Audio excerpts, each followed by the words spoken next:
Donc, la partie à droite vous permet d'y avoir accès à cette présentation-là. Si vous tapez monurl.ca/Lexibar partie 1 dans la barre de recherche de votre navigateur, la barre d'adresse Internet, là, vous tapez ça, vous allez avoir accès directement à cette présentation-là en PDF. Je l'ai mise en PDF juste pour que ce soit plus facile de cliquer que sur un PowerPoint. Là, normalement, en PowerPoint, quand on est en présentation, il n'y a pas de souci pour cliquer, sinon vous faites CTRL-clic, c'est désagréable. Fait que je l'ai mis en PDF. Si toutefois, vous avez besoin du PowerPoint pour une raison ou pour une autre, là, vraiment, vous m'écrivez, je vais vous le donner, il n'y a pas de souci. C'est vraiment pas une question d'accès, c'est vraiment une question de clic plus facile. Et comme je vous ai dit tout à l'heure, vous devriez aussi être capable de cliquer à l'écran quand il y a des liens. Donc, cliquez directement dans Teams. Mais pour garder cette présentation-là et toutes les ressources qui sont à l'intérieur, je vous conseille quand même d'aller vous télécharger le PDF pour pouvoir le garder. Et vous avez vu évidemment le code QR. Si vous avez une tablette ou un téléphone, vous pourriez l'utiliser pour avoir la présentation sur un autre écran. Ceci m'amène aussi à vous dire justement par rapport à l'autre écran que cette formation-là va avoir une très grande partie main sur les touches. Donc, c'est beaucoup plus facile pour vous si vous avez un deuxième écran. Donc, de mettre la présentation sur le deuxième écran et de manipuler votre Lexibar et Word et le PDF et peu importe sur votre écran principal, ça va vraiment mieux. Je vous dis ça parce que quand j'ai testé sur un deuxième écran avec Lexibar, des fois, il y a des petits bugs. Donc, si vous avez des élèves aussi, par exemple, avec une déficience visuelle qui ont un autre écran pour agrandir certaines choses ou quoi que ce soit, là, habituellement, les élèves ont un seul écran, mais disons que demandez-leur d'utiliser le Lexibar sur leur écran principal, donc leur écran de portable, ça va vraiment mieux que sur le deuxième écran. Même chose pour vous aujourd'hui, donc si vous avez la chance d'en avoir un deuxième ou d'avoir un portable d'élève, testez le Lexibar sur le portable d'élève juste à côté, gardez la présentation sur le vôtre, mais sinon, séparez votre écran aussi là, pour le voir, ou vous pouvez tout à fait aussi seulement regarder la démonstration parce que toutes les manipulations, je vais les faire également. Là. Donc, si vous apprenez mieux comme ça, il n'y a pas de souci. Alors, je vous ai mis la deuxième diapo seulement pour vous rappeler qui je suis et comment me rejoindre ou donner mes coordonnées à un collègue ou une collègue si vous voulez. Donc, je m'appelle Anne-Sophie Leclerc. Je pense que je ne l'ai pas dit au début quand on se présentait. Je suis conseillère pédagogique réussie, donc tout ce qui est techno en adaptation scolaire plus précisément. Donc, tout ce qui est pédago numérique en adap, c'est moi qui s'en occupe. Et tout ce qui est aide technologique au régulier et en adaptation scolaire, c'est dans mes mandats aussi. Pour me rejoindre, les deux façons les plus faciles, ce serait de m'écrire sur Teams directement ou de prendre un rendez-vous sur le Bookings des récits. Dans le Bookings des récits, il y a tous les récits. Donc, vous avez la chance d'avoir un rendez-vous avec le premier qui est disponible ou vous pouvez choisir mon nom si c'est une question spécifique sur les aides technologiques. Quand vous cliquez sur ce lien-là, ça vous amène à la page Bookings de tous les récits. Les intentions de cette rencontre-là, toute petite parenthèse, tout petit survol au début sur les conditions d'utilisation du Lexibar pour que vous sachiez dans vos classes un peu qu'est-ce que vous pouvez permettre à l'ensemble des élèves ou à certains élèves. Survol de l'interface de Lexibar, donc ça a l'air de quoi, comment je navigue là-dedans, puis on fait des exercices main sur les touches pour les manipulations de base. Justement, c'est quoi Lexibar? C'est un logiciel québécois qui contient 5 fonctions d'aide. Les 5 fonctions d'aide sont accessibles si vous téléchargez le logiciel Lexibar dans le centre logiciel pendant 1 mois. Donc, il y a 1 mois d'utilisation gratuite de toutes les fonctions d'aide. Les 5 sont à la droite ici, là, comme vous voyez. Le prédicteur phonétique, ça se peut que vous m'entendiez dire dans la présentation phonologique. J'ai cherché, le français, c'est super important pour moi. Fait que je me demandais si j'étais correct avec mon phonologique. Finalement, ça a l'air que les deux se disent. Donc, sachez que ça veut dire tout simplement qu'un prédicteur fonctionne avec les sons. Donc, phonétique, phonologique, je parle de ce même prédicteur-là. Donc, ce prédicteur-là est dans la version payante de Lexibar. On va voir tantôt, là, il y a 2 colonnes de prédicteurs quand on a la version payante et qu'on active les 2 prédicteurs. Cette colonne-là va être vide au bout de l'essai gratuit d'1 mois de la version complète. Donc, ça se peut que ça vous arrive si vous avez téléchargé Lexibar il y a plus d'1 mois. Vérificateur d'orthographe, on va le voir, ça met les mots de certaines couleurs pour certains codes. On va regarder ça tantôt. La synthèse vocale est disponible aussi en tout temps. Les illustrations, c'est la deuxième fonction d'aide qui ne sera plus disponible lorsque vous tomberez à la version gratuite. Mais l'avantage d'offrir une version gratuite pour Lexibar, c'est premièrement que les parents, les enfants, les élèves peuvent la télécharger de la maison. Donc, ces 3 fonctions d'aide-là ici là, sont gratuites en tout temps pour tout le monde sur le site de Haylem, H-A-Y-L-E-M. C'est la compagnie qui a fait Lexibar. Là. Vous avez un lien pour le télécharger, peu importe sur quelle machine vous êtes en train de travailler. Là, même le iPad, il y a une application Lexibar que vous pouvez télécharger. Donc, ça pourrait être en continuité à la maison. Si vous avez un élève qui a un portable à 3810, mais qui souhaite ne pas l'apporter à la maison ou pour une raison ou pour une autre, votre organisation scolaire préfère garder les portables seulement à l'école. Donc, ils pourraient avoir un autre ordinateur à la maison s'ils ont la chance d'avoir un ordi et télécharger Lexibar pour continuer à l'utiliser. Donc, on y va. Dans Lexibar, d'ailleurs, il y a à peu près 12 000, attends, je reviens, 12 000 illustrations, oui, c'est ça. Donc, il n'y a pas des illustrations pour tous les mots.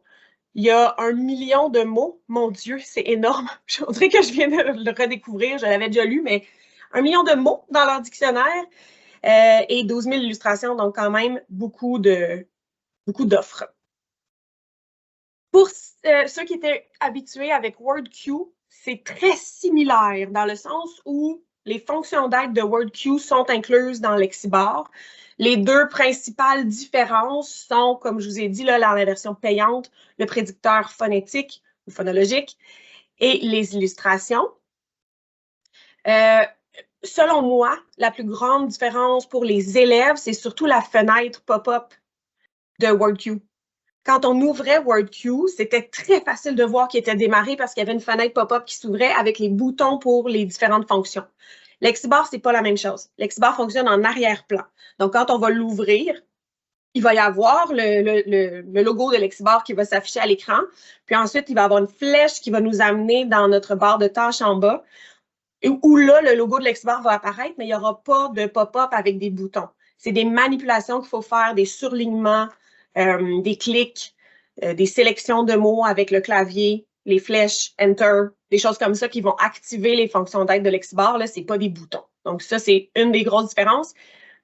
Mais selon ce que j'ai entendu là, des orthopédagogues qui l'ont utilisé avec leurs élèves en entraînement et tout ça, la plupart m'ont dit que non, c'était facile de changer pour Lexibar et que les élèves comprenaient facilement là, les manipulations. C'est les manipulations qu'on va d'ailleurs travailler tantôt ensemble. Fait que vous allez, normalement, vous seriez correct pour toutes les fonctions d'aide de Lexibar. Puisque vous êtes en adaptation scolaire au secondaire, je vous ai mis une toute petite partie sur le choix de la fonction d'aide, le choix du logiciel, à qui s'adresse Lexibar. Beaucoup de questions à se poser. Là, j'insiste vraiment plus sur le besoin, les difficultés que vous observez chez l'élève pour les relier à la fonction d'aide. Mais toute cette partie-là, on va l'aborder beaucoup plus en détail dans la partie 2. Donc, je vais survoler super rapidement pour qu'on arrive rapido presto à la partie sur les manipulations pour Lexibar parce que c'est vraiment ça là, le but de ce matin. Donc, n'importe quel élève qui aurait eu WordQ par le passé et qui n'est pas très proche de sa diplomation, de sa qualification, là, un élève de secondaire 5, on ne va pas le changer à Lexibar à moins qu'il y ait un gros enjeu de sécurité avec ce logiciel-là de WordQ. Sinon, on conserve WordQ jusqu'à la fin de sa scolarité. Mais sinon, pour tous les nouveaux élèves qui arrivent ou ceux qui commencent une aide technologique, ça va être Lexibar, le logiciel utilisé. Il y a les mêmes fonctions.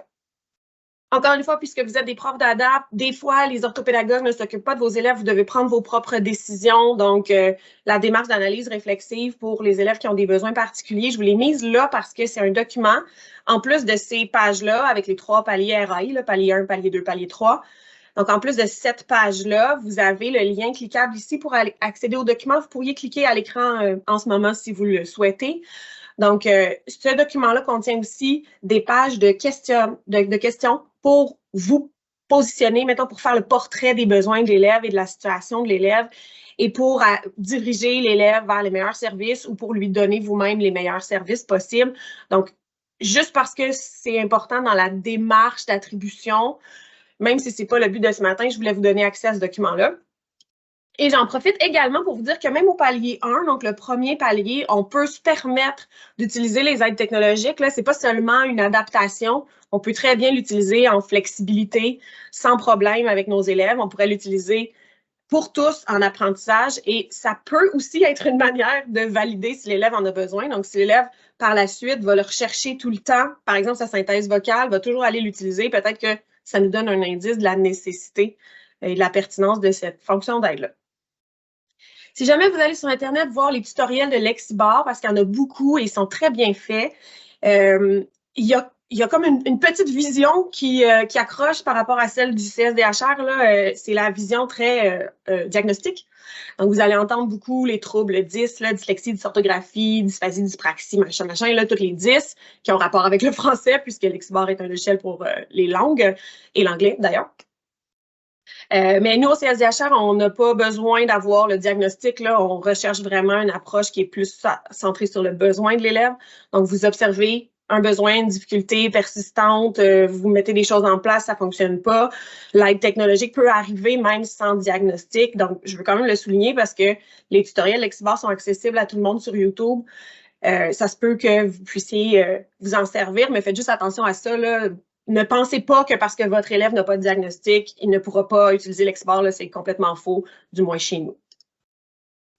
Mini question quiz, parce qu'on est dans les conditions d'utilisation de Lexibar. Est-ce que c'est vrai ou c'est faux que tout élève peut utiliser une fonction d'aide technologique en cours d'apprentissage et en évaluation? Je pense que c'est la dernière partie de la phrase là, qui accroche des fois là, au niveau de l'évaluation. Inquiétez-vous pas, je ne vous ferai pas répondre, là, je ne vous ferai pas lever la main ou quoi que ce soit. C'est vraiment juste un quiz réflexif, mettons, là, disons ça comme ça. En apprentissage, c'est vrai pour tous. Tout le monde peut l'utiliser, comme je vous ai dit tantôt, en flexibilité. Vous pourriez décider d'utiliser une synthèse vocale pour tout le monde. Et d'ailleurs, même si ce n'est pas la synthèse vocale de Lexibar, il y en a une dans Word, dans le lecteur immersif. Je vous ai mis le lien pour aller visionner les capsules vidéo là-dessus. Un peu plus tard, là, dans la rencontre, vous allez avoir ça si jamais ça vous intrigue. Mais les synthèses vocales, il y en a partout. Il y en a dans les iPads, il y en a dans nos cellulaires. Donc, vous pourriez décider d'utiliser cette fonction d'aide-là sans le logiciel Lexibar. Parce que la fonction d'aide, à la base, c'est ça qui est inscrit au plan d'intervention, normalement. Par exemple, l'élève aura droit à sa synthèse vocale lors de lecture. On n'écrira pas nécessairement, l'élève aura droit à sa synthèse vocale du logiciel Lexibar. Là. Il y en a qui l'écrivent entre parenthèses juste pour que ce soit plus facile si jamais l'élève change d'école ou quoi que ce soit. Mais à la base, c'est la fonction d'aide qu'on écrit. Donc, on peut aller la chercher d'une autre manière pour nos élèves qui ne l'auraient pas, ce logiciel-là. Donc, en apprentissage, c'est vrai. En évaluation, pour l'élève qui a la fonction d'aide au pays, comme je viens juste de le nommer, c'est vrai en tout temps. C'est vert, c'est permis, il n'y a pas de problème. Pour les autres, ça dépend.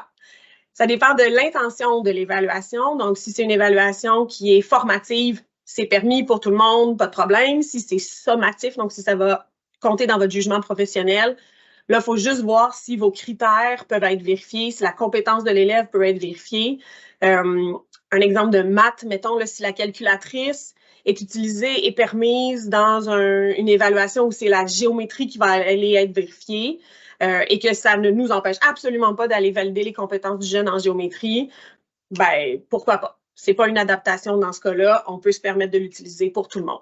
Donc, c'est un des exemples qui est le plus simple, je trouve, à comprendre. En français, c'est la même chose. Mon critère d'orthographe n'est pas utilisé. Ben, je peux me permettre d'avoir le vérificateur d'orthographe pour tout le monde si je veux. On arrive dans le vif du sujet. Merci de m'avoir accordé ce petit temps juste de mise en place au départ. Donc, je vais vous inviter à cliquer sur le lien qui est juste ici pour accéder à l'aide-mémoire qui a été fait par ELEM, là, la compagnie. Moi, je l'ai en tout temps quand je donne ces formations-là, imprimé et annoté, je le garde. C'est un aide-mémoire qui est super pratique pour ceux qui font une initiation à Lexibar. Là, toutes les sections sont bien expliquées par petits points. Quelle page? Mélanie, je ne sais pas de quoi tu parles. Est-ce que tu parles de la page du diaporama? Si c'est ça, c'est la page 13. Sinon, tu peux cliquer juste au tableau à l'écran en ce moment. Je ne sais pas si ça marche. Je vous ai dit que ça marchait tantôt pour le tester, là. Mais normalement, quand on partage comme ça notre PowerPoint à l'écran, vous devriez pouvoir cliquer sur le lien. Si jamais ce n'est pas possible, faites-moi signe dans la conversation ou juste ouvrez votre micro là, comme Mélanie vient de faire. Là. Sinon, ça a l'air d'être correct. Good. Fait qu'on continue. Celui-là, je vous recommande vraiment de vous le télécharger pour l'avoir à portée de la main, du moins au début de votre propre entraînement ou de votre accompagnement d'entraînement avec les élèves. Vous pourriez aussi le donner aux élèves. Et un peu plus tard dans la présentation, je vais vous donner aussi accès à 2 aides-mémoires qui ont été faits par une orthopédagogue de notre centre de service, qui s'appelle Sophie Paquette, que vous connaissez peut-être. Et elle travaille à JD d'ailleurs, c'est pour ça que je dis ça. Donc, elle nous a gracieusement et très, très généreusement donné ses aides-mémoires. Donc, 16 aides-mémoires parce qu'elle a fait un aide-mémoire à 3 fonctions pour les élèves qui ont droit seulement à la version gratuite aux 3 fonctions de base et un aide-mémoire pour les 5 fonctions. C'est un aide-mémoire qui a été conçu à la base pour des élèves de secondaire 1 et 2, mais vous pourriez très bien l'utiliser pour un rayonnement beaucoup plus large que ça là, si vous avez des élèves un peu plus vieux ou un peu plus jeunes. Donc, toutes ces sections-là de l'aide-mémoire, on va les aborder ensemble graduellement là, dans la partie main sur les touches qui s'en vient là, tout de suite. Juste avant de commencer la partie main sur les touches, des toutes petites astuces technologiques, mettons, là, pour que ce soit plus efficace. C'est écrit dans l'aide-mémoire pour ce raccourci-là, activer et désactiver temporairement Lexibar. Donc, disons que ça devient cacophonique quand vous êtes en train d'écrire parce que là, Lexibar nomme tous les mots et tout ça. C'est trop, vous voulez juste écouter ou bien, avec des élèves, vous écrivez un mot de passe et vous ne voulez pas que le Lexibar le lise à voix haute après l'avoir écrit. Ça peut être vraiment pratique de savoir comment le désactiver temporairement au lieu de quitter complètement Lexibar et le rallumer, le redémarrer par la suite. Donc, CTRL, ALT et A, ça va vous faire apparaître à l'écran ce logo-là avec le X juste pour vous dire que temporairement, c'est désactivé. Et vous faites la même manipulation, CTRL-ALT-A, pour pouvoir remettre en fonction le Lexibar, mais sans le quitter nécessairement. Celui de droite n'est pas écrit dans l'aide-mémoire de Lexibar. Je ne sais pas pourquoi leur boîte de prédiction de mots n'a pas de X pour la fermer. Donc, quand on est en situation d'écriture ou de lecture, mais qu'on veut répondre à une question, par exemple, la boîte de prédiction de mots reste devant le travail et parfois, c'est vraiment fatigant parce qu'on ne veut plus la voir, on veut juste regarder et tout simplement observer notre travail. Il n'y a pas le X pour la fermer, donc appuyez sur Escape, échappement, échapper, en tout cas, échappe sur votre clavier. Ça vous permet de fermer la boîte de prédiction de mots et d'avoir le visuel plein écran comme vous le souhaitez. Dernière petite chose à observer, dans le haut à gauche, je pense que je pointe à droite sur votre écran, mais dans le haut à gauche de la boîte de prédiction de mots et de la fenêtre de lecture, il va y avoir le petit icône de fiche électrique qui est ici. Peut-être qu'il y aura un X sur cette icône-là. Si ça arrive, ça veut dire que le logiciel Lexibar n'est pas compatible à 100% avec le logiciel que vous êtes en train d'utiliser. Ça arrive quand on est, par exemple, dans Word en ligne, dans un Google Doc, dans un PDF, ça arrive également. La solution pour ça, pour avoir accès à toutes les fonctionnalités, c'est d'utiliser les logiciels de traitement de texte et, par exemple, PowerPoint, ça fonctionne aussi en version locale, en version bureau. Donc, pas en ligne.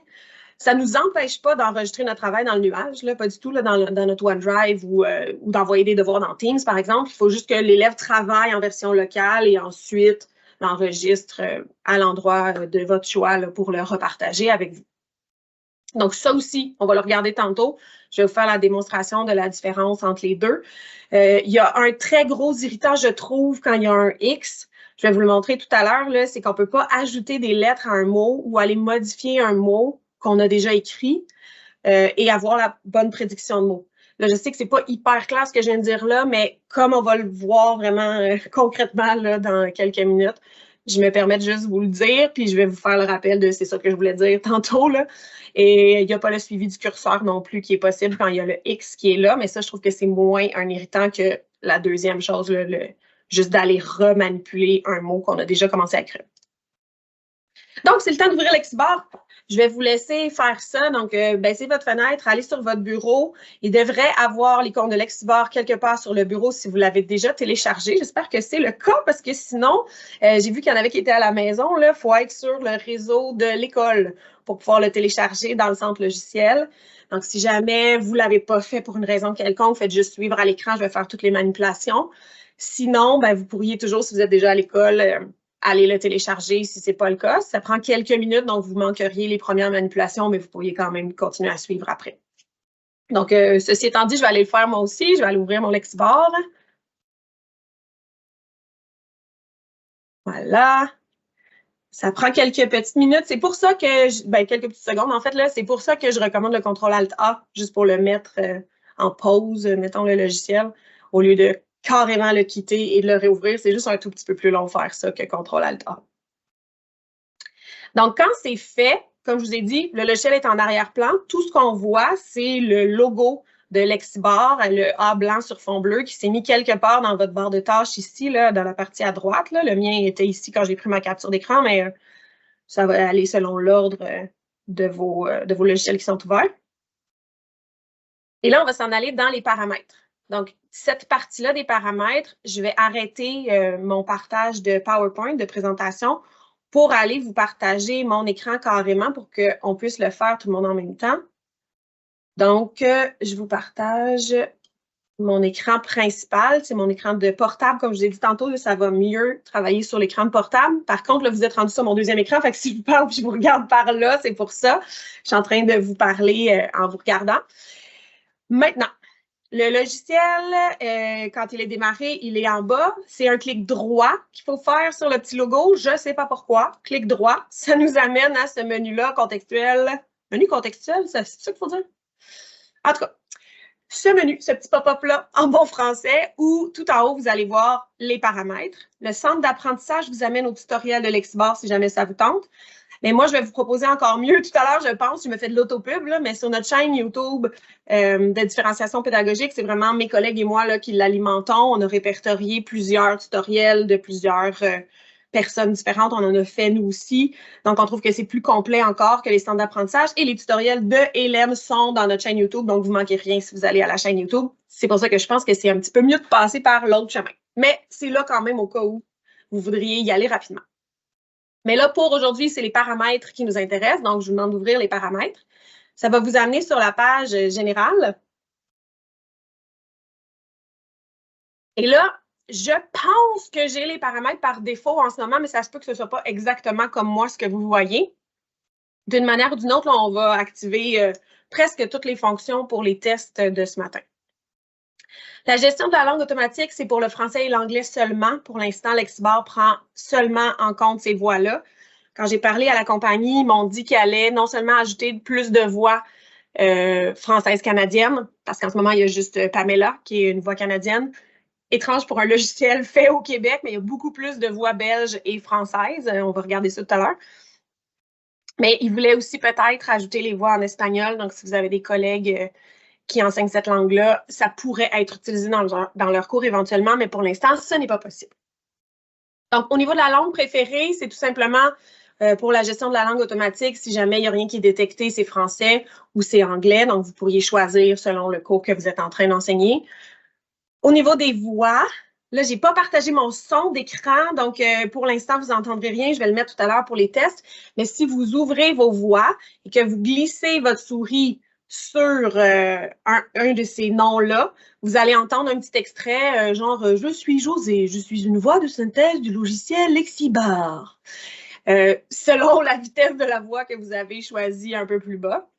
Mais cette étape-là, je la trouve drôle un peu, j'en rigole parce que, bon, c'est des voix de synthèse, évidemment, il n'y a rien de parfait là-dedans, mais cette étape-là, elle est super importante à faire avec vos élèves. Prenez-le 10 minutes supplémentaires que ça prend la première fois qu'ils utilisent Lexibor pour aller vraiment choisir la voix préférée de l'élève, parce que si c'est une voix, je vais le dire comme ça sort, là, qui lui tape sur les nerfs, pour vrai, il ne voudra pas l'utiliser. Fait qu'essayez de trouver une voix qui est plaisante pour votre élève, qui est la moins pire, du moins, là, parce qu'une voix de synthèse, c'est jamais formidable, sauf quand ça nous lit des jokes de papa ou du Reader's Digest, là, ça, c'est solide. Mais sinon, voix de synthèse, c'est jamais vraiment parfait. Toutefois, c'est quand même bien fait, là. Donc, prenez le temps de choisir, prenez le temps d'écouter votre voix préférée en français et en anglais si jamais votre élève utilise l'anglais. Et prenez aussi le temps d'ajuster la vitesse de la voix. Je ne sais pas si ça se voit à l'écran, mais moi, je l'avais mis un tout petit peu moins vite qu'au centre. C'est très, très rapide quand on le met à droite. Là, vous pourriez, juste pour le test, pour le fun, là, le mettre complètement à droite puis le faire écouter à votre élève. Puis là, il va rigoler, puis ça va être comme, ouais, OK, ouais, non, c'est pas approprié. Là, c'est vraiment genre vitesse Louis-José Hood. Là.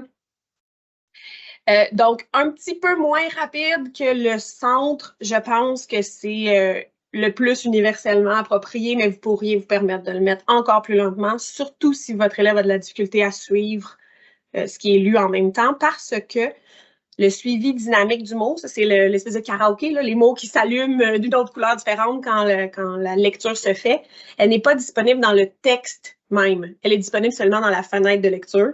Ça aussi, on va le voir tantôt, là, vous allez comprendre ce que je veux dire. Mais si vous voulez faire du repérage dans le texte, il faut que votre jeune soit capable d'écouter et de suivre dans le texte. Si c'est comme ça que vous voulez travailler, parce que dans la fenêtre de lecture de Lexibar, là, le karaoké, là, la suivi dynamique du mot est disponible. Donc ça, c'est la partie générale.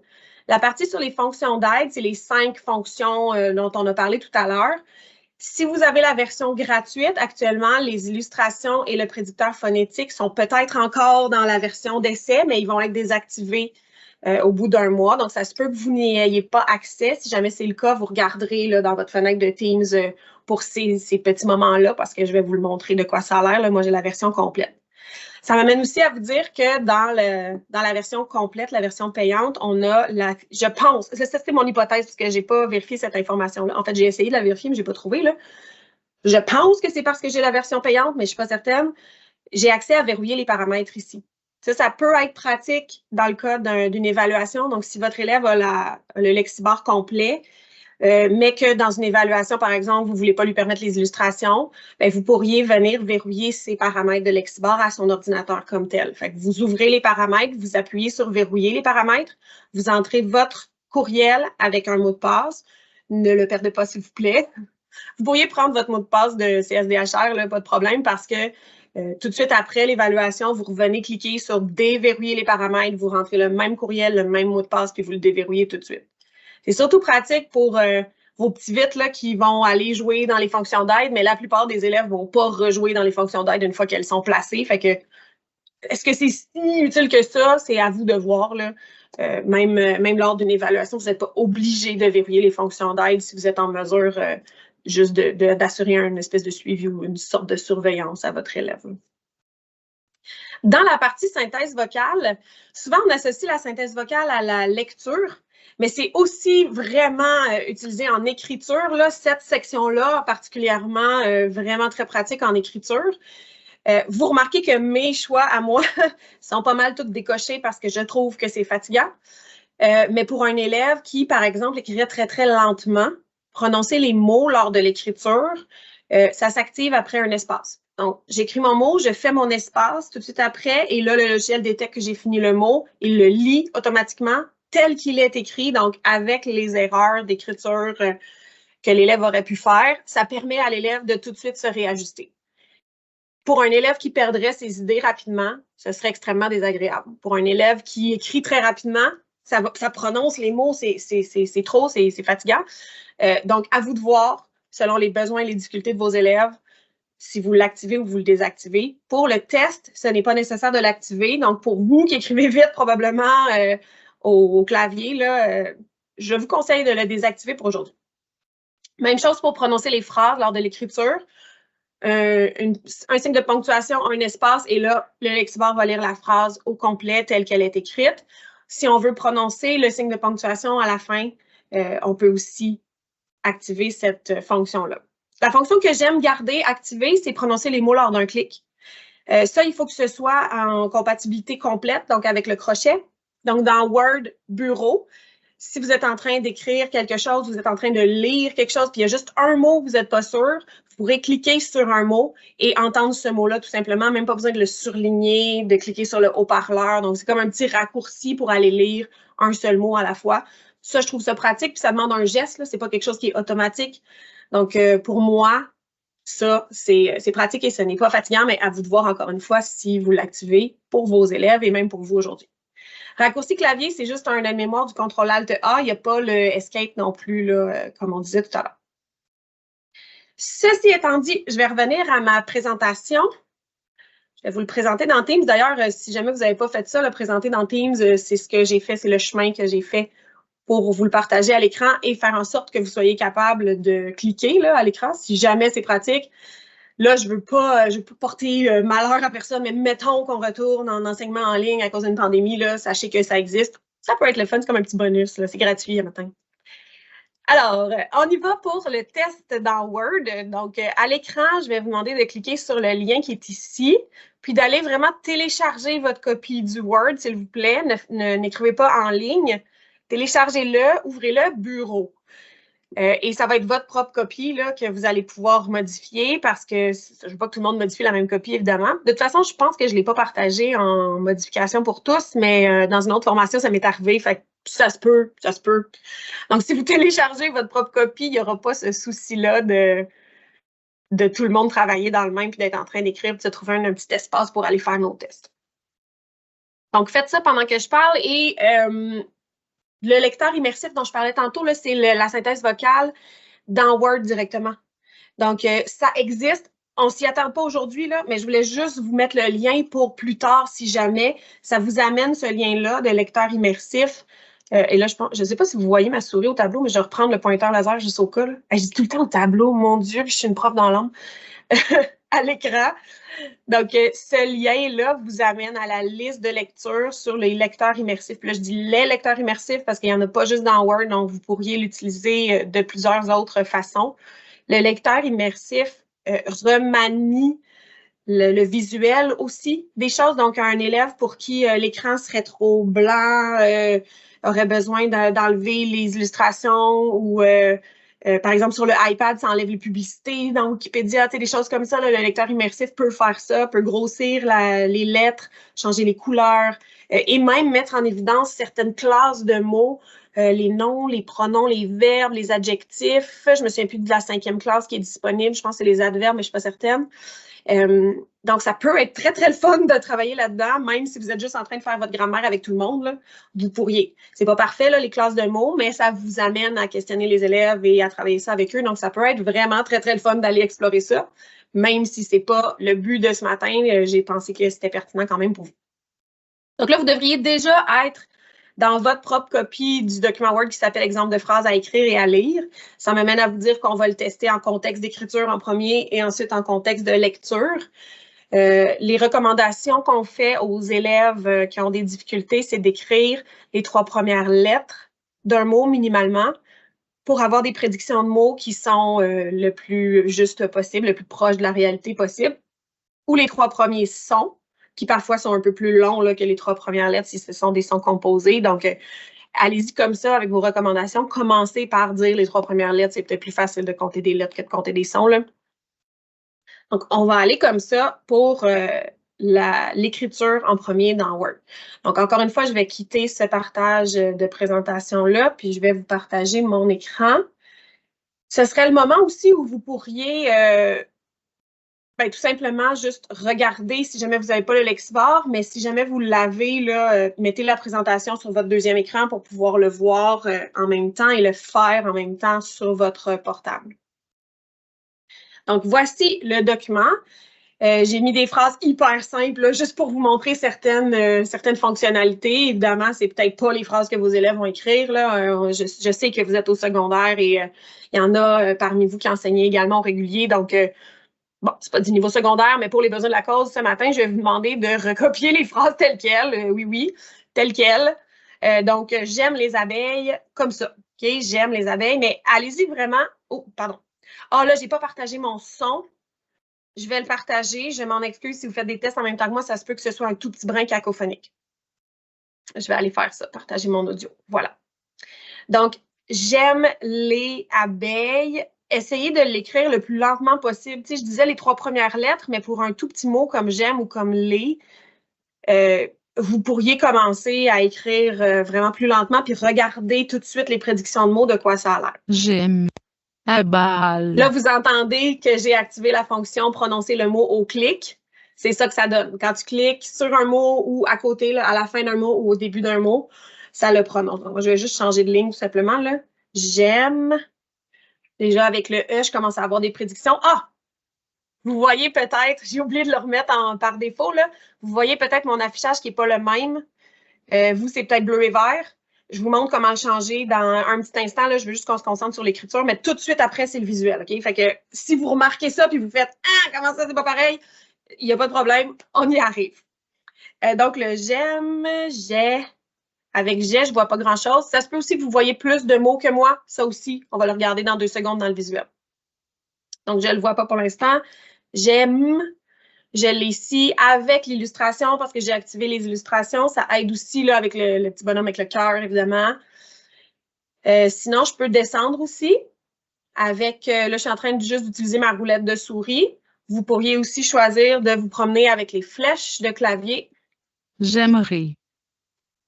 Et si jamais vous faites avec les flèches de clavier que vous êtes, là, je vais changer, oups, Contexte. oui, j'ai changé. J'aime.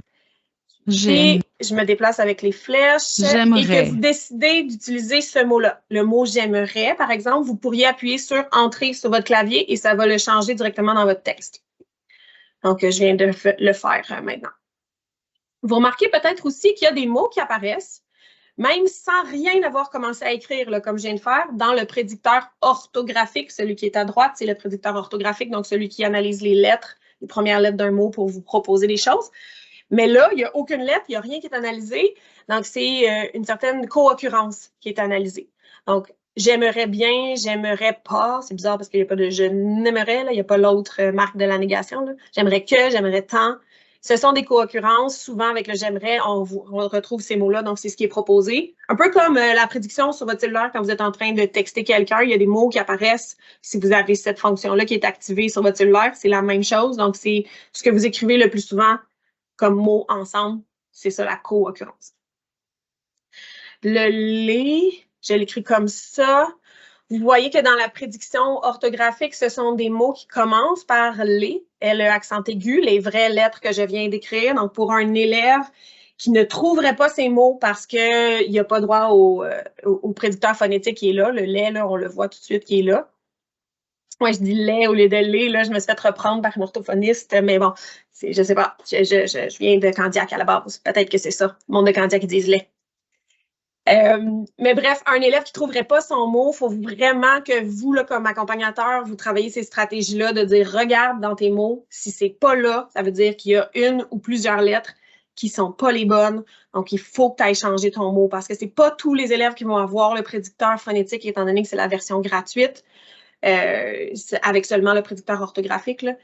Donc, on va souvent aujourd'hui voir des mots dans la colonne de gauche parce que ce sont des erreurs de son ou de confusion là, de lettres comme les DPQ qui sont là, évidemment, pour les tester. Là. Mais dans le prédicteur orthographique, ça se peut, puisque là, j'ai écrit au son et que ce n'est pas les bonnes premières lettres, que ça ne se retrouve pas là. Donc, le lait, vous pourriez le tester aussi là en même temps. Abeille, c'est même pas un y, ça fait l, mais c'est pas grave. Abe. Mettons que j'écris juste A-B-A, les trois premières lettres, là, comme on a recommandé tantôt. Je pense pas que je l'ai nulle part. Non, je l'ai pas du tout. Abe. Ah, tu vois, il vient d'apparaître là dans mon prédicteur phonétique. Mais abe, A-I, comme ça, je l'ai pas dans mon orthographique, évidemment, parce que la lettre E, vis-à-vis la lettre A que j'ai écrit là, c'est pas les bonnes. Si j'écris abeille comme ça, mettons pour le fun, abeille, oh moi, je l'ai même là. Voilà. Justement, puisqu'on est là, le abeille, je me l'étais gardé pour vous montrer au niveau des illustrations. Donc, si vous êtes en train de tester, vous n'avez pas les illustrations, regardez à l'écran, s'il vous plaît, juste 2 secondes. Le abeille qui est ici a une distinction entre le mot au singulier, il y a une seule abeille qui est dessinée, et le mot au pluriel avec 2 abeilles. C'est souvent le cas, mais pas toujours. Tantôt, quand on va tester avec le fusée qui est en bas, qui est une fusée, là, on s'entend, le mot fusée au pluriel a juste une fusée en illustration. Par contre, ça peut être intéressant comme stratégie de le montrer aux élèves, de dire certains mots ont le pluriel. Donc, observe avant de faire ton choix, là, prends ton temps. Je sais que c'est tough pour nos élèves, mais prends ton temps pour bien observer, pour bien regarder, pour être sûr si vous utilisez les illustrations avec cet élève-là. Donc, ceci conclut la première phrase. Je vais vous demander de vous attarder maintenant à la deuxième. La fusée décolle vers l'espace. Pour vous montrer une deuxième façon de travailler. On a-tu le temps? Oui, on a le temps. Une deuxième façon de travailler avec en écriture. Donc, vous pourriez surligner un mot, juste un mot si ce doute-là orthographique existe juste pour le mot, et vous le faire lire. Ou, là, je ne sais pas si vous avez vu, là, quand je glisse ma souris vers le haut-parleur, ça me montre la fenêtre de lecture, mais elle n'est pas encore ouverte. C'est juste comme possibilité d'ouvrir la fenêtre de lecture. Donc, je peux l'écouter tout simplement. Vers. Vers l'espace. C'est ce que je voulais écrire. Vers, c'est le bon son. Par contre, dans la fenêtre de lecture, si je l'ouvre, Vous le voyez peut-être pas super gros au tableau, encore une fois au tableau, à l'écran, mais avec l'illustration, j'ai un soutien de plus pour départager les homophones. Donc, celui-là, le vert qui est comme ça, ce n'est pas le bon vert. Je pourrais aller le regarder dans la fenêtre de lecture et le corriger directement ici. Vert. Donc, en cliquant sur le mot dans la fenêtre de lecture, j'ai accès à la boîte de prédiction de mots qui s'ouvre directement à côté. Et là, je peux observer, puisque ce sont les bonnes premières lettres, même dans le prédicteur orthographique, le vert de terre, aller vert avec une flèche, un vert ou du vert, la couleur, le vert, tout ça. Donc, je pourrais aller faire mon choix ici. Je peux l'écouter une première fois. Vert. Juste en cliquant une seule fois. Et je peux le sélectionner en cliquant 2 fois ou en faisant entrer sur mon clavier, comme je vous ai montré tantôt. Vert. Ça le change dans la fenêtre de lecture. Pas encore dans mon Word, vous le voyez, là, il est encore VER dans mon Word, mais si vous êtes observateur ou si vous l'avez déjà utilisé, vous avez remarqué qu'il y a un nouveau bouton inséré dans Microsoft Word qui vient d'apparaître. Donc, dès qu'on fait un changement dans cette fenêtre de lecture-là, on peut aller travailler directement dans la fenêtre et juste cliquer sur « Insérer dans Microsoft Word ». Hier, il y a quelqu'un qui m'a dit que ça n'avait pas fonctionné pour lui. Je ne sais pas pourquoi. Je me le suis noté. Donc, si jamais ça vous arrive aussi, là, écrivez-moi, en fait, parce qu'on prend tout ça en note et on discute avec nos TI, nos techniciens en informatique pour régler les petits bugs. Et on discute aussi avec la compagnie carrément LM. Ils sont super à l'écoute. Fait qu'on a des rencontres avec eux là, prochainement pour justement régler les bugs. Donc, si jamais vous en vivez des bugs avec vos élèves, notez exactement c'est quoi. Vous étiez dans quel type de document aussi, là, un Word bureau, un Word en ligne, un PDF ou peu importe parce que ça nous aide à comprendre les raisons du bug. Puis nous, on va transmettre ça et on va essayer de trouver des solutions ensemble. Donc, ça, c'est une des possibilités. Pour travailler aussi en écriture, donc d'aller souligner, travailler dans la fenêtre de lecture. Donc, même si c'est une fenêtre de lecture, on peut travailler l'écriture aussi directement dedans. Pour fuser, c'est mon contre-exemple, donc je vais aller vous le montrer. Juste en cliquant dessus, j'ai accès au prédicteur parce que j'ai mon crochet vert. Là. Ça ici, là, dont je parlais tantôt, là, il est entièrement compatible avec le Word Bureau. Donc, parce que j'ai le crochet vert, je peux juste aller cliquer dans mon mot et aller voir mon prédicteur de mots. Fusée au singulier, fusée au pluriel, c'est la même illustration. Donc, pour ça, ça n'aide pas du tout. Je vais le faire, faites-le pas. Je vais aller l'ouvrir en ligne juste pour vous montrer la différence. Là. Le même document, donc je suis en train de transformer en ligne. Si je viens ici et que je me dis, il faut que je change mon V, là, je ne l'ai pas, mon prédicteur, il me montre le prédicteur de Word, là, mais je ne peux pas retourner. Il ne me le montre pas. Donc, je ne peux pas juste aller à la fin et ajouter une lettre à fusée. Mettons que je me rends compte que fusée, ça s'écrit accent aigu E. Je ne peux pas juste aller mettre le E et valider dans mon prédicteur. Il me donne juste des mots qui commencent par E ou le son E. Donc, il faut vraiment, si je suis un élève qui travaille uniquement en ligne, que j'aille complètement effacer mon mot, que là, je retourne l'écrire, vuser, comme j'avais écrit tout à l'heure. Il me donne, OK, le F et le V, il considère quand même un peu, même dans le prédicteur orthographique, mais je l'ai ici. Et là, je peux le sélectionner et là, je peux le changer dans mon texte. Mais parce que je suis en ligne et que j'ai le petit X rouge qui est ici, que c'est pas complètement compatible ensemble, j'ai pas cette possibilité-là. Puis c'est celle-là, moi, qui me dérange le plus. L'autre possibilité, c'est le suivi du curseur. Je peux pas, là, vous voyez peut-être, là, c'est la toute petite, le petit icône qui est là. C'est une flèche avec un carré. Ça vous permet de déplacer la boîte de prédiction de mots n'importe où là, dans l'écran si c'est comme ça, si c'est ce choix-là en ce moment, ou si vous cliquez dessus, mais là, je peux pas, il est en gris. C'est avec le curseur, ça suit le curseur. Fait que je vais retourner dans la version bureau pour vous le montrer, justement, cette option-là de suivre le curseur. Donc, je vais aller ici je vais aller juste cliquer ici et là, il est blanc. Donc là, je peux, parce qu'il est complètement compatible, lui dire, en cliquant ici, va suivre mon curseur. Ça se peut que vous, dès l'ouverture, ça a été ça. Moi, je préfère quand ça bouge pas. Je trouve que c'est plus mélangeant quand ça bouge, mais encore une fois, c'est un choix à faire avec votre élève.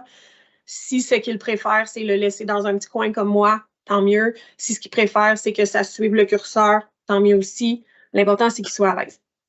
Donc, je suis en train d'écrire, là, je vais écrire n'importe quoi.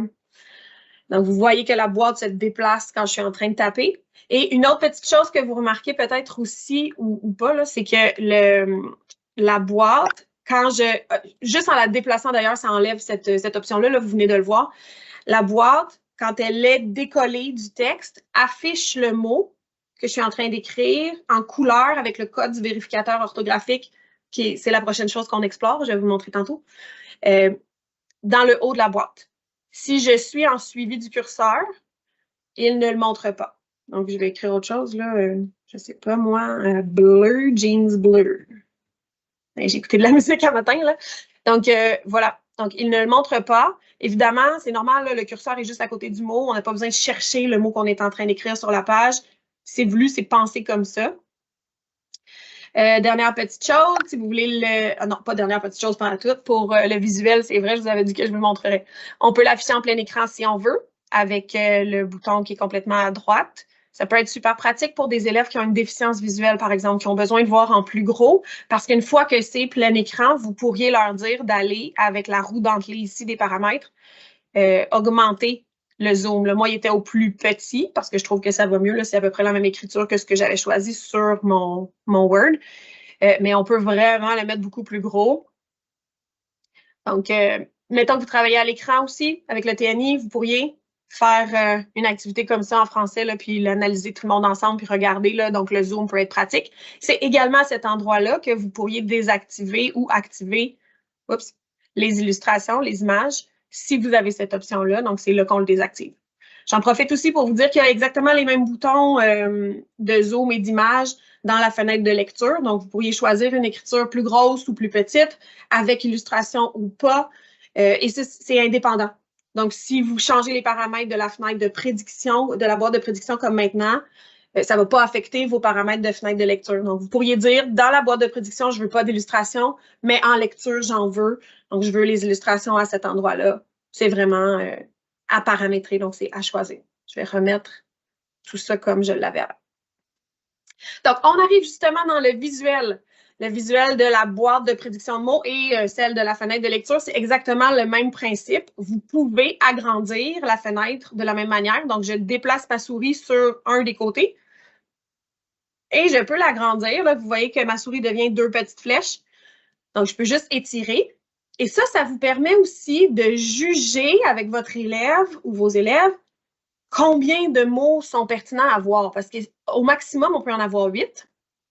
Mais pour certains élèves, ça peut être une surcharge cognitive d'en voir 8 à la fois. Si vous rapetissez la fenêtre et que vous choisissez que pour votre élève, ça va être 4 seulement, ça ne l'empêche pas d'aller voir plus loin. C'est juste 4 à la fois. Donc, là, je vais cliquer si vous allez l'entendre. Bleu. Il pourrait décider de descendre avec sa roulette, juste le faire défiler, ou de descendre avec ses flèches pour aller voir les autres. Ils sont encore là, ils sont seulement cachés pour une question de soit d'espace aussi dans la page, parce que bon, ça va par-dessus le Word qu'on est en train de travailler. Mais c'est aussi, ça aide vraiment pour la surcharge cognitive pour certains élèves.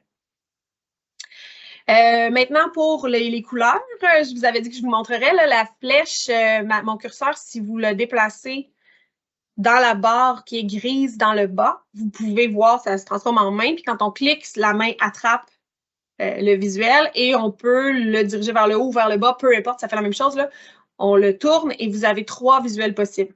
Vous avez 2 visuels qui sont plus discrets. Là, mettons le petit beige avec, je pense que c'est Comic Sans, cette police de caractère-là en gras. Vous avez le bleu avec, je pense, du Arial en plus mince. Et vous avez le visuel plus classique, là, le très différencié entre le phonétique et le orthographique au niveau des 2 prédicteurs. C'est aussi du Comic Sans en gras, je pense. Donc, encore une fois, allez-y avec à quel point votre élève est à l'aise. Vous pourriez aussi choisir, pour un élève qui aurait besoin de la distinction là, entre le phonétique et l'orthographique, disons, dans vos stratégies, vous lui dites commence par le orthographique, puis il va voir après dans le phonétique, peu importe, ou le contraire. Vous pourriez aussi choisir quelque chose qui est plus discret, puisque vous êtes au secondaire. Mettons le bleu, là, je pense qu'il est encore plus discret que l'autre. Mais glisser la barre du centre pour faire une distinction entre les deux. Donc, vous pourriez dire à votre élève, regarde ta grosse boîte avant. Ensuite, va voir dans ta petite boîte. Vous pouvez même le cacher carrément, là. Cacher carrément une des deux boîtes pour commencer vraiment par un, puis qu'ensuite, il glisse l'autre boîte, puis qu'il regarde l'autre. Encore une fois, pour la surcharge, au niveau cognitif, ça peut être intéressant de regarder une seule boîte à la fois. Donc, de savoir que cette barre-là se déplace, ça peut être pratique, ça peut être une des stratégies utilisées. Donc, j'ai fini, je la veux plus. On n'oublie pas qu'on peut peser sur échappe pour juste l'enlever de là. Si vous descendez, vous allez à la page 2 de ce document-là. Vous avez une microscopique dictée, là, mettons, ma saison préférée est l'automne, les feuilles tombent et je vais marcher en montagne. Vous pourriez choisir avec votre élève de travailler tout le texte entièrement dans la fenêtre de lecture, comme je vous ai montré tantôt. On l'a fait avec un mot, mais ça se fait avec tout le texte. C'est ce que je vais vous demander de faire tout de suite. Donc, allez sélectionner en surlignant l'entièreté de ce mini-paragraphe-là. Et ensuite, glissez votre souris sur le haut-parleur. Ça se peut que cet aperçu-là apparaisse tout de suite aussi. Il y en a que ça fait ça. Moi, des fois, ça me fait ça. Je vois la fenêtre de lecture automatiquement, même si je n'ai pas glissé ma souris sur le haut-parleur. Je ne sais pas dans quel contexte ça fait ça ou ça ne le fait pas. Mais des fois, si elle n'apparaît pas, là, sachez que juste glisser votre souris dessus, ça le fait apparaître. Et ensuite, vous allez cliquer dessus pour l'ouvrir. On va aller travailler direct dedans. Même chose pour cette fenêtre-là. Si vous la trouvez trop petite, vous pouvez l'agrandir, même par le coin. Là. Tantôt, je vous ai dit les côtés, mais le coin aussi, ça fonctionne. Oups. Comme quoi, dans la vie, les bugs arrivent.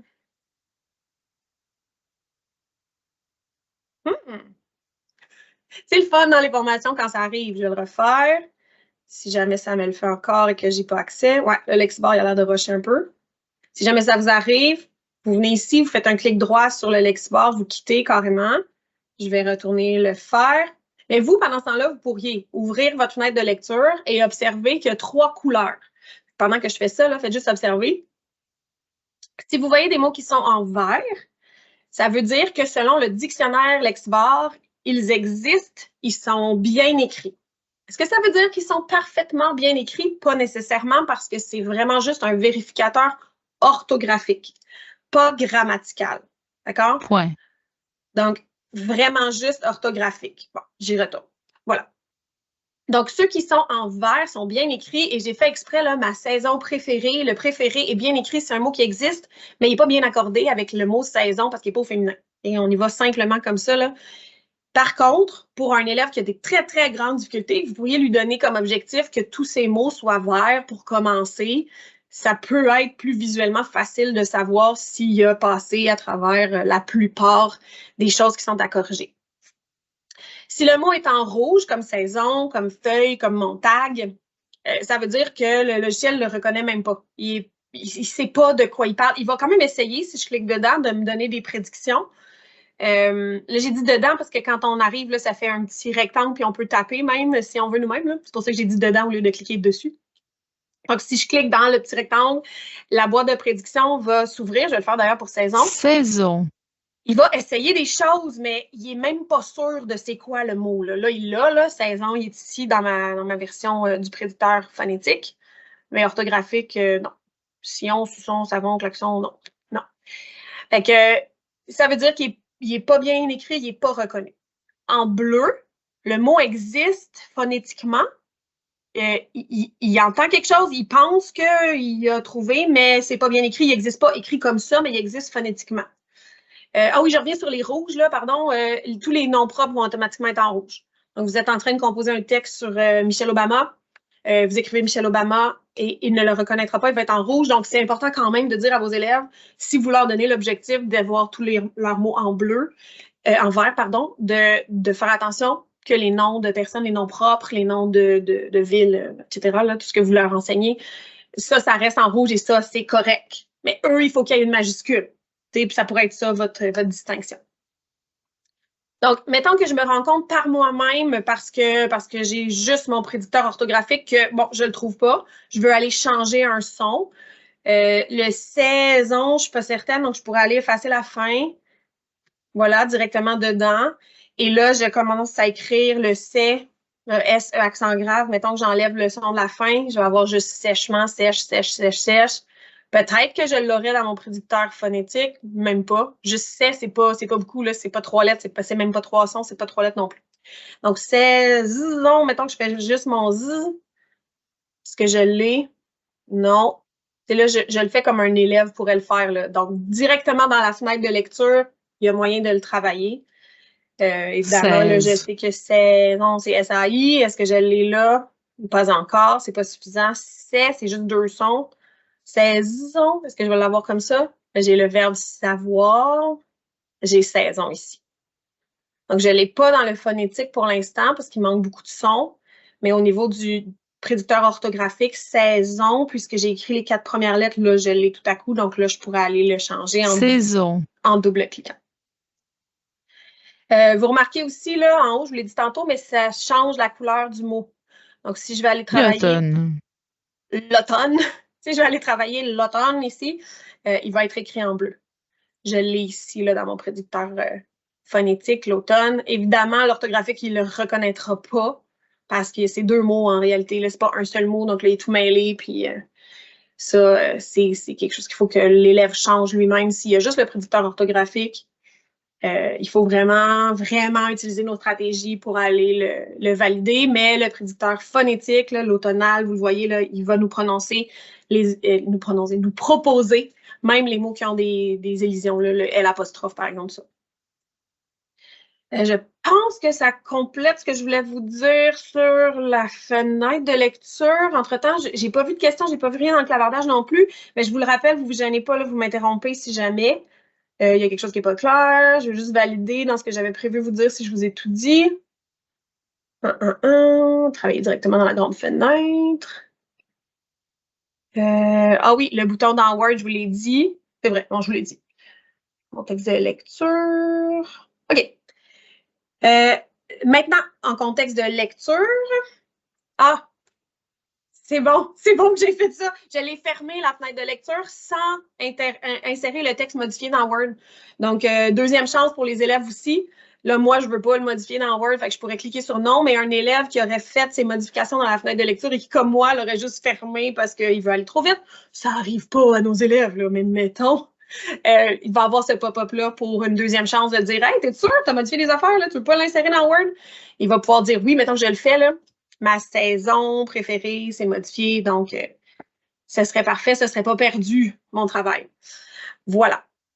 Au niveau de la lecture, je vais vous envoyer lire les formidables blagues du Reader's Digest que je suis allée chercher. Avec des petites questions pour comme ça vous allez entendre l'intonation aussi des fois un petit peu étrange des questions et avec une blague avec quelque chose qui n'est pas bien écrit mais qui fait partie de la blague donc allez-y là, je vais vous laisser l'écouter mais comme c'est enregistré, ouais, c'est ça, j'hésite parce que vu que c'est enregistré, il faut quand même que le monde qui le réécoute l'entende. Au pire, coupez mon son. Coupez le son de la rencontre si vous voulez le tester de votre côté. Puis moi, je vais le faire de mon côté dans 10 secondes, mettons, le temps que je boive mon café directement dans ma tête de pog. Je le fais. Donc, en surlignant, le haut-parleur apparaît.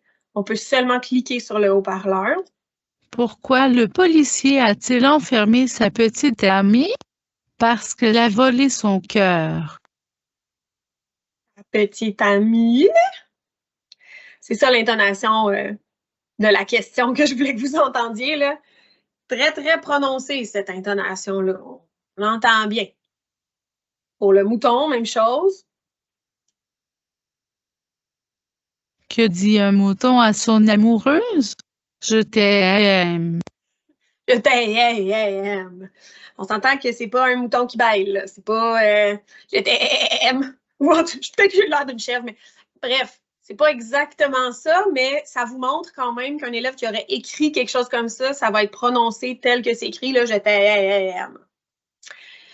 Autre chose, au niveau de... là, j'ai cliqué comme si j'allais écrire, là, mais au niveau de la fenêtre de lecture, là, j'ai juste cliqué sur le haut-parleur tantôt. J'ai pas utilisé la fenêtre de lecture. Si vous ouvrez votre fenêtre de lecture, vous le voyez comme si vous étiez en écriture aussi avec le code de couleur. Et un élève pourrait s'en servir aussi pour les illustrations, pour aller valider sa compréhension pour certains mots. Comme vous le voyez, ce n'est pas tous les mots qui ont une illustration. Il y en a 12 000 qu'on a lus tantôt. Mais vous avez aussi le petit bouton pour lire directement là-dedans. Donc, juste l'ouvrir pour commencer à analyser les illustrations, puis regarder, et pourrait aller se le faire lire avec le play. Vous pourrez revenir en arrière. Que dit un mouton à son amoureuse? Faire pause à ce moment-là. Ça m'amène aussi à vous dire qu'on peut faire pause en cliquant sur le haut-parleur. Ça l'arrête, même si on n'a pas ouvert la fenêtre de lecture. Mélanie, on dirait que tu as baissé ta main, mais si tu veux, prends la parole. Là. Non, c'est parce que je n'étais pas sûre si j'avais pesé, fait que j'ai repaisé. J'aurais une petite question. Quand on fait, exemple, des guillemets, le majuscule 2, là, est-ce que le Lexibar, il dirait que c'est une erreur? Parce qu'il y en a bien qui me font des majuscules bec de canard, là. Ils font comme, tu sais, les espèces deux becs de canard, là, des gros guillemets. Oui. Là. Erreur de ponctuation comme ça, est-ce que le Lexibar les corrige? Je ne pense pas. Et on va aller le tester. Fait que maintenant que je fais ça, puis j'écris naviguer. Pourquoi je pense à ça? Ensuite, ce serait les bons guillemets. Puis je vais faire le contraire. Mettons ça, naviguer. Ceux-là. Je vais aller voir juste comment il lit parce que des fois, les symboles sont lus bizarrement par le Lexibar. Là. Des fois, ils ne sont pas reconnus ou certains traits d'union qui ne sont pas bien écrits dans un dialogue. Par exemple, ça se peut là, que ça prononce des trucs un peu bizarrement. Fait que je vais aller voir celui-là. Naviguer. Il n'y a rien, il ne prononce pas les guillemets. Fait que ça serait correct. On ne veut pas qu'il les prononce, les guillemets. Celui-là, ça fait quoi? Plus petit que, plus grand que. Ben, juste plus petit que, plus grand que. Il n'a même pas lu naviguer. Ah, ben c'est cool. Fait que ça va peut-être allumer un son de cloche à l'élève. Naviguer. Voyons, pourquoi ça me dit ça. Ah, OK, c'est cool, parfait. Oui. Puis là, ben, j'ai mis des espaces parce que mon hypothèse, c'est que vu que c'était tout collé, il n'a comme même pas reconnu que c'était un mot.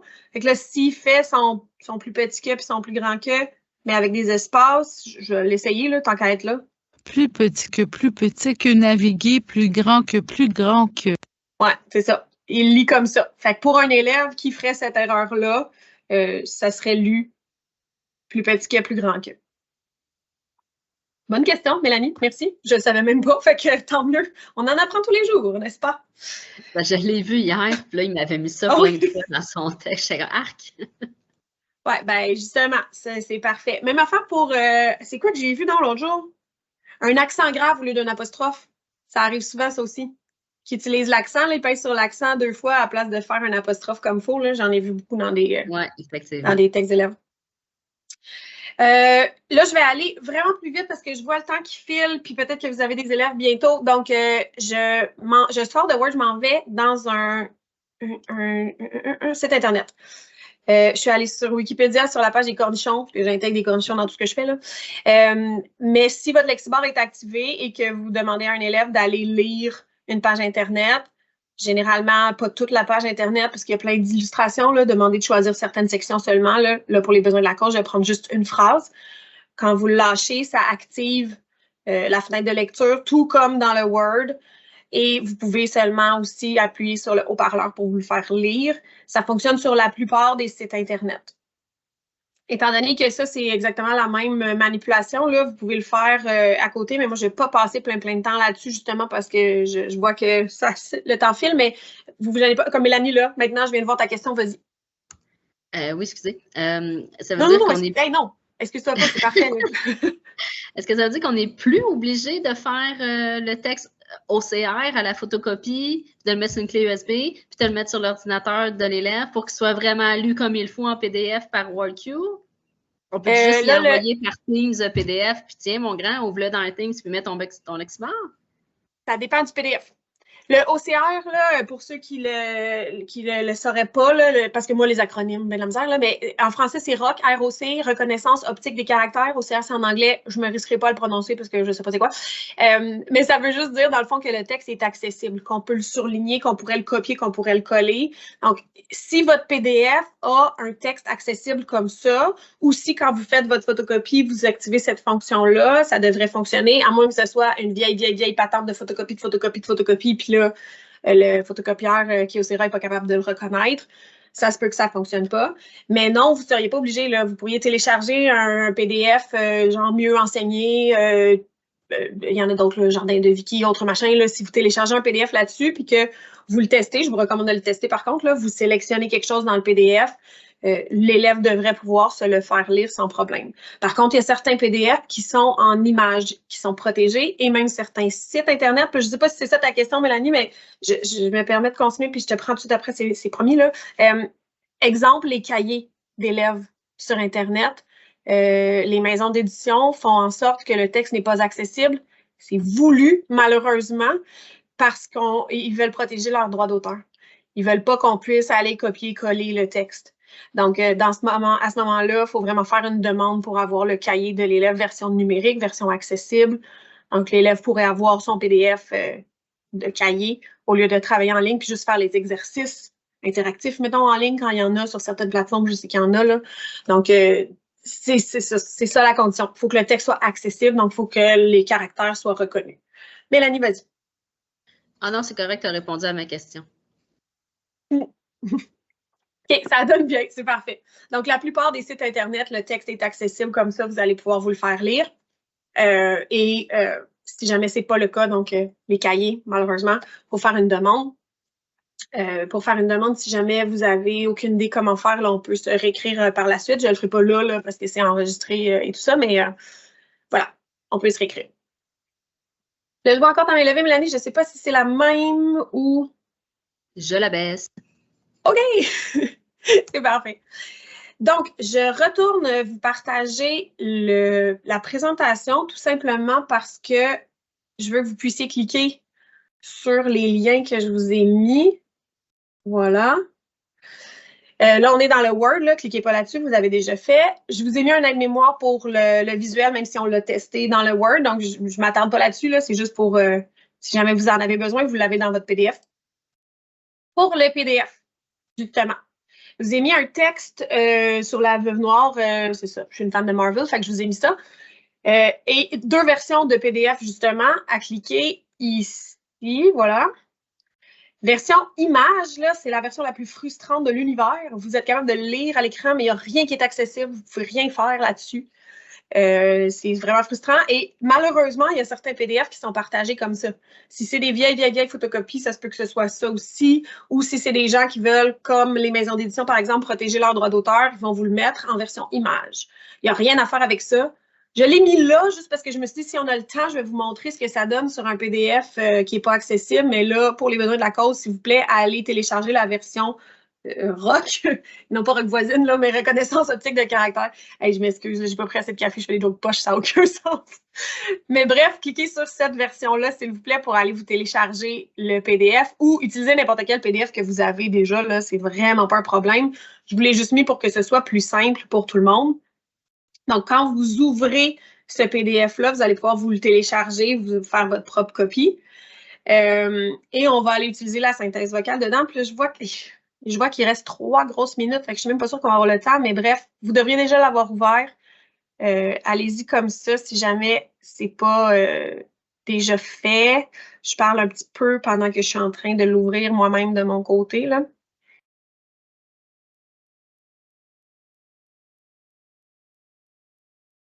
Je vais vous ouvrir la version ROC et pas la version image parce que la version image est vraiment trop désagréable. C'est vraiment juste pour vous le montrer, juste pour que vous en ayez conscience qu'il faut vraiment faire attention à la version que vous donnez, que vous partagez à vos élèves s'ils ont besoin de se faire lire le texte. Ah, d'ailleurs, si vous devez partir, c'est bien correct. Là. Je sais qu'il reste juste 2 minutes. Mais je vous le fais là, à l'écran vraiment vite. Si vous surlignez quelque chose et que votre lexibar est ouvert, vous allez avoir la fenêtre de lecture qui va s'ouvrir, vous allez avoir le haut-parleur. Même chose, même manipulation. Par contre, vous voyez que ce n'est pas complètement compatible, là, donc on n'a pas exactement les mêmes fonctions. Ça fait plaisir, Véronique. On n'a pas exactement les mêmes fonctions que dans Word Bureau.